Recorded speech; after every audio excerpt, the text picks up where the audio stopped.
एक व्यक्ति ने महात्मा बुद्ध से पूछा, मेरी जिंदगी में इतने दुख क्यों हैं?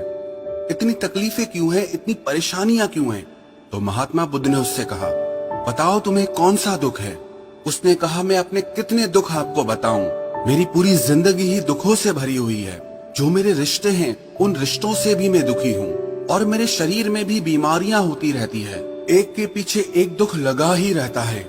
तो उस व्यक्ति ने कहा, ना मैं अपने रिश्तों से खुश हूँ, ना अपने परिवार से खुश हूँ, ना अपने मन से खुश हूँ और ना ही अपनी जिंदगी से खुश हूँ। लगता है ऐसी जिंदगी से अच्छा है कि मैं मर जाऊं, कोई मतलब ही नहीं जीने का। तो महात्मा बुद्ध ने उस व्यक्ति से पूछा कि बताओ कि तुम्हारे इन सारे दुखों का क्या कारण है? तो वो व्यक्ति महात्मा बुद्ध से कहने लगा कि मैं आपके पास इसीलिए तो आया हूँ कि आप बताओ मेरी जिंदगी में इतने दुख क्यों हैं? इन सब का क्या कारण है? महात्मा बुद्ध ने उस व्यक्ति से कहा, जरा गहराई से सोचो, विचार करो, देखो कहाँ है तुम्हारा दुख? क्या कारण हो सकता है तुम्हारे दुख का?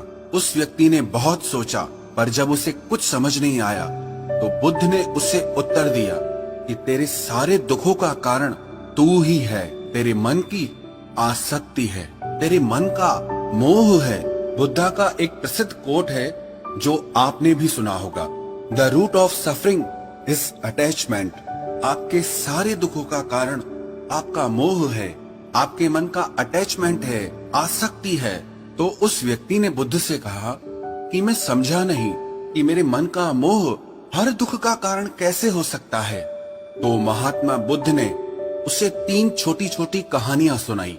पहली कहानी, एक व्यक्ति पेड़ से चिपक कर चिल्ला रहा था कि कोई मुझे बचाओ, कोई मुझे इस पेड़ से छुड़ाओ, इस पेड़ ने मुझे पकड़ लिया है। तो वहां से एक गुरु और शिष्य गुजरे। उस शिष्य ने अपने गुरु से कहा कि गुरुदेव, इस आदमी की मदद करनी चाहिए, ये इस पेड़ से चिपक गया है, इसे छुड़ाना चाहिए। तो उसके गुरु ने अपने शिष्य से कहा कि इसकी मदद कोई नहीं कर सकता। तो वो शिष्य हैरान होकर पूछने लगा कि ऐसा क्या है कि इसकी कोई मदद नहीं कर सकता? तो गुरु ने कहा कि इस व्यक्ति ने खुद ही पेड़ को पकड़ लिया है और जिस इंसान ने खुद किसी चीज को पकड़ा हुआ है उसे कौन छुड़ा सकता है, उसे कौन बचा सकता है? ऐसे ही बुद्ध ने कहा कि तुमने भी सारे दुखों को खुद ही पकड़ा है कि ये मेरा है, ये छूट ना जाए, ये मेरे पास रहना चाहिए, ये मुझे मिलना चाहिए। और तेरे सारे दुखों का कारण ये मैं और मेरे का बंधन है। फिर बुद्ध ने उसे दूसरी कहानी सुनाई कि जैसे एक मकड़ी वो खुद ही जाला बुनती है और जाला बुनते बुनते एक दिन ऐसा आता है कि वो उस जाले में खुद ही फंस जाती है। वो चाहकर भी उस जाले से बाहर नहीं निकल पाती है। ऐसे ही तूने भी अपनी जिंदगी में कितने ही रिश्ते बनाए हैं, कितनों से मोह लगाया है, कितनों को अपना माना है और उनमें मोह रखने के कारण आज वो तुझे दुख दे रहे हैं। सारी दुनिया में कुछ भी होता रहे, हमें दुख सुख नहीं होता है। हमें दुख सुख कब होता है? जब हमारे अपने के साथ कुछ होता है या हमारा अपना हमारे साथ कुछ करता है। फिर महात्मा बुद्ध ने उसे तीसरी कहानी सुनाई कि शहद से भरे एक पात्र में एक उड़ती हुई मक्खी घुस जाती है। उस शहद के मीठे रस में उसे बहुत आनंद आता है, वो बहुत प्रसन्न होती रहती है और अगर वो चाहे तो थोड़ा सा शहद का रस लेकर के वहां से उड़ सकती है, लेकिन वो उस रस में इतना डूब जाती है, इतना खो जाती है कि वो वहां से उड़ना ही नहीं चाहती और उस रस को लेते लेते उसके पंख उसी शहद में फंस जाते हैं। फिर जब तक उसका पेट भरता है वो बुरी तरह से उस शहद में फंस जाती है। फिर वो वहां से निकलने की बहुत कोशिश करती है, आगे जाती है, पीछे जाती है, दाएं जाती है, बाएं जाती है, पर वो वहां से उड़ नहीं पाती है, वो फंस जाती है उसी में ही।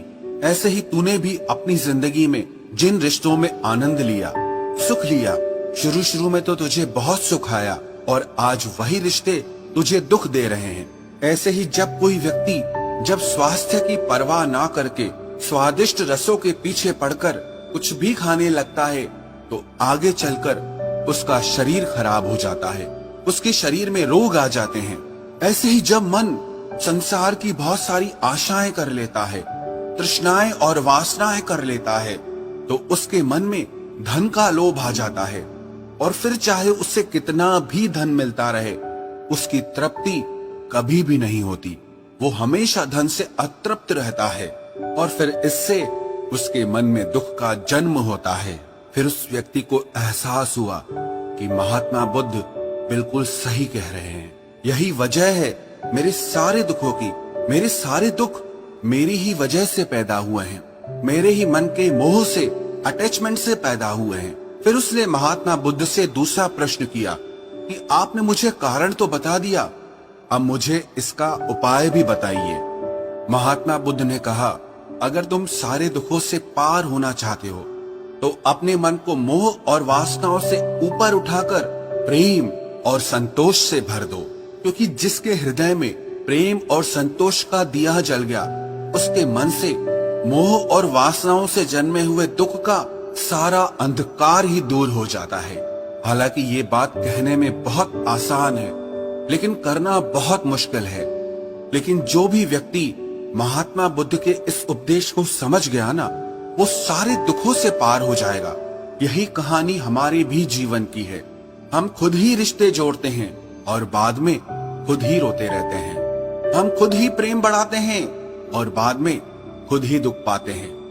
हम जिनके पीछे मेरा मेरा करके मरते रहते हैं, आखिर में वही लोग हमें सबसे ज्यादा दुख पहुंचाते हैं, हमारा दिल दुखाते हैं। जिनकी खुशी के लिए हम कुछ भी करने को तैयार हो जाते हैं, जिनकी खुशी के लिए हम अपनी सारी जिंदगी कुर्बान कर देते हैं, आखिर में वही हमारे जीवन में दुखों का अंधकार भर देते हैं।